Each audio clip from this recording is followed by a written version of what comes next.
Takže v tomto videu si v krátkosti ukážeme na mesta Žešov v Poľsku, aj nejaké miesta, ktoré sa tu nachádzajú.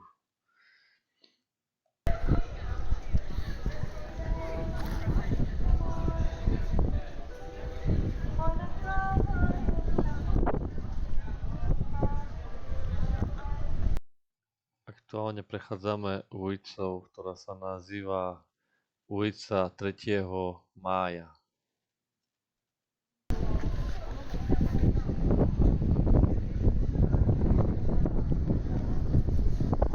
Keď prešpíme to večer, to budeme píru sa dá, bude lepší spať.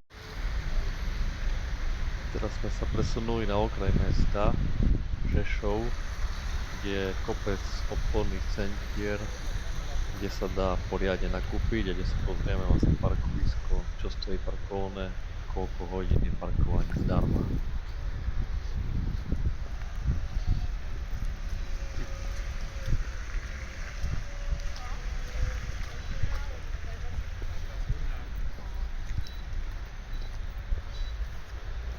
Takže tu si môžeme pozrieť, aké sú cenovky za parkovné priamo na mieste.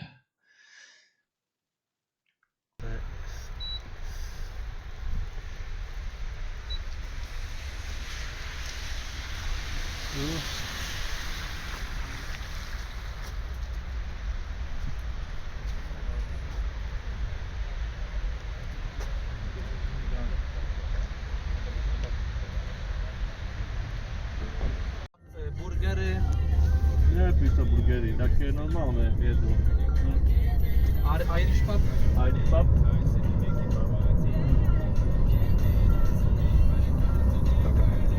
V Žešove sa dá veľmi lacno objednať taxík a sú nejaké zábery priamo z taxíka, rozhovor s taxikárom o tom, kde sa dá dobre v Žešove najesť. Takže nejaké tipy. Dneska takže neskôršie sa baví hudba, music a Žešov taký retro, jak my.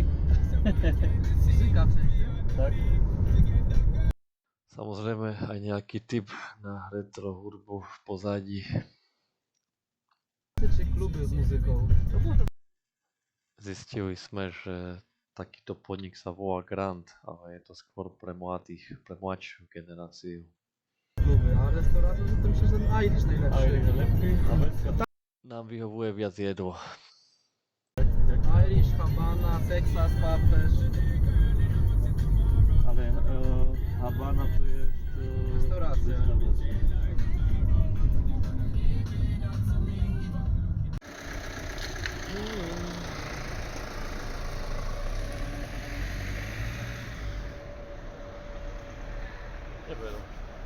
Michalovci by som veľmi.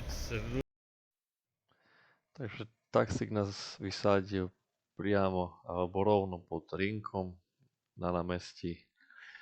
Takže teraz si vlastne prejdeme hlavným námestím mesta Žešov, kde si môžeme pozrieť krásy tohto mesta. Bohužiaľ práve v tomto období tam niečo prerábali, bolo to trošku rozkopané, inokedy je to o mnoho krajšie. Hodili kotlov.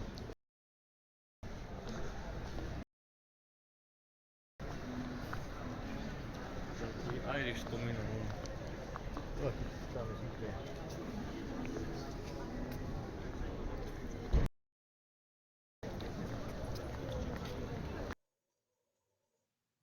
Popri našom príchode sme stretli dokonca aj poľskú televíziu. Môžete vidieť auto po ľavú boku. No.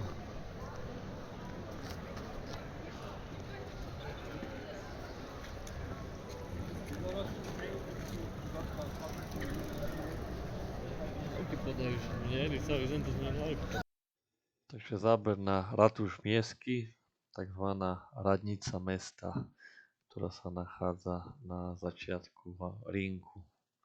Veľmi pekná historická budova. Nie, tá odpravujú raz, vidíš.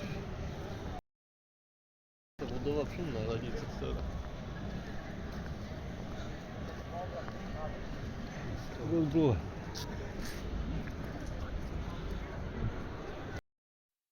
Takže znova lepší záber na hradnicu ako celok. Je viditeľné, že po celom obvode rinku aj v takomto ročnom období a v ideálnom počasí funguje kopec podnikov, kde sa čapuje vo veľkom pivo a kde pripravujú samozrejme aj jedlo.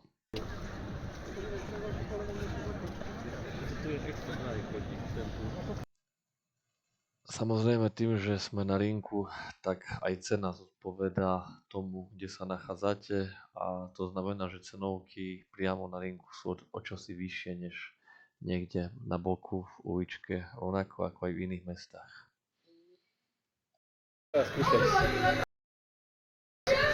Ja si také nevypijem, aspoň.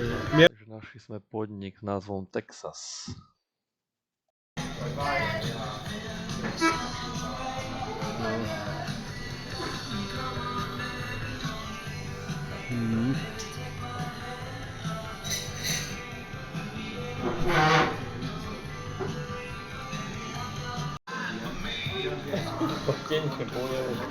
Takže najprv pivná polievočka a potom reálna polievka, aby sme sa mohli nájsť.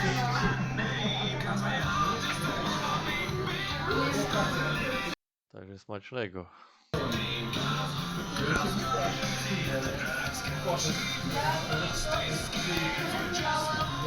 Nakoniec dobrý steak.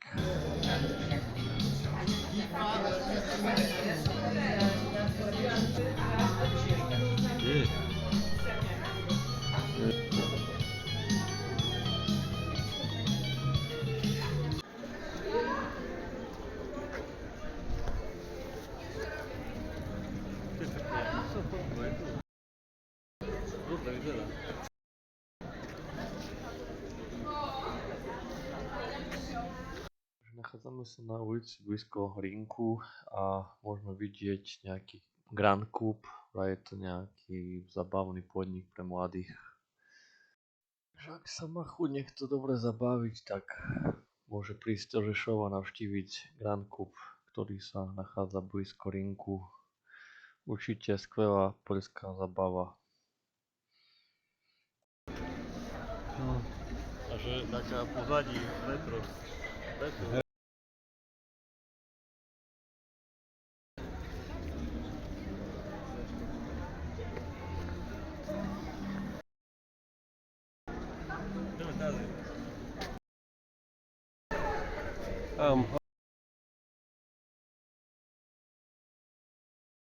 V ďalšom podniku, ktorý môžete vidieť, sa čapuje veľmi dobre čerešňové víno spolu s višňou. Vína môžeme spísť. Vrevo odporúčam, ukážeme si vo videu, ako to vyzerá vo vnútri, aké víno nalievajú.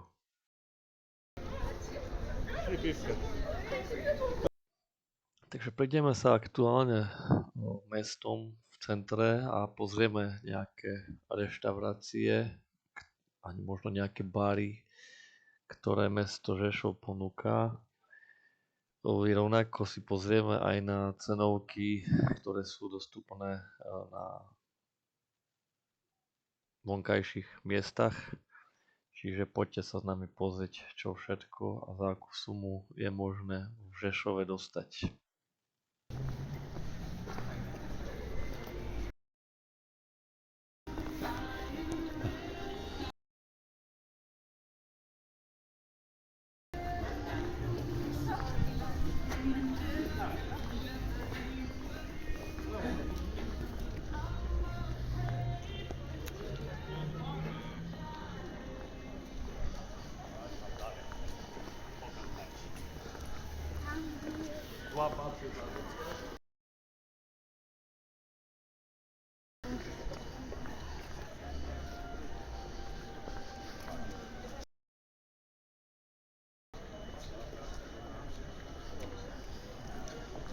Pekné sochy umiestnené na námestí. Toto otvorené kreslo sú živné.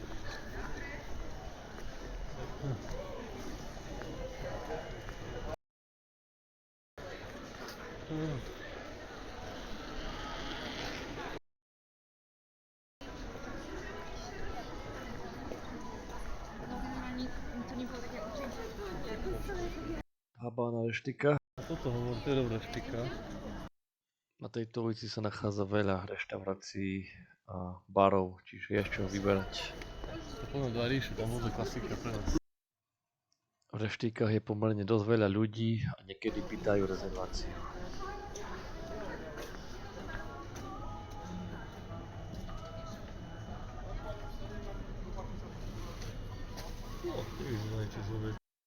Takže tu si môžeme pozrieť menu na námestí z jednej z reštaurácií, čiže vidíme zhruba aký cenník je v Žešove v Poľsku a čo vlastne menu ponúka.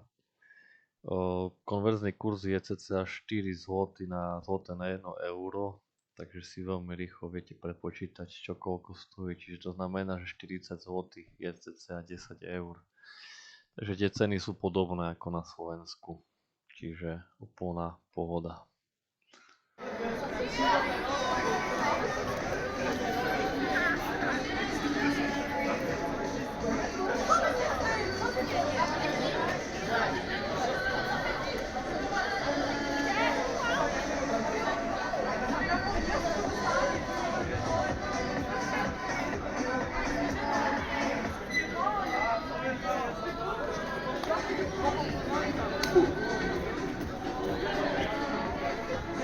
Grand Kúvol tu našiel kopec mladých ľudí, tak sme sa rozhodli, že pôjdeme radšej na víno vedľa a potom sme tu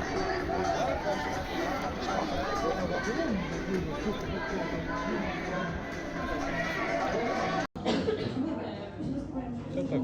To je višňový vínec. Višňový vínec.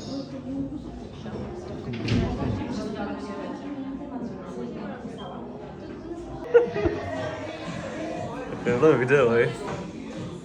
Nájdete v Žešove aj takéto farebné podniky, bože. Veľmi to Sama komnata. O, kurník. Pizza. Týmto podnikom sme iba prešli a vyšli sme vonku a utekali spať, keďže bolo už veľa hodín. Takže toľko z mesta.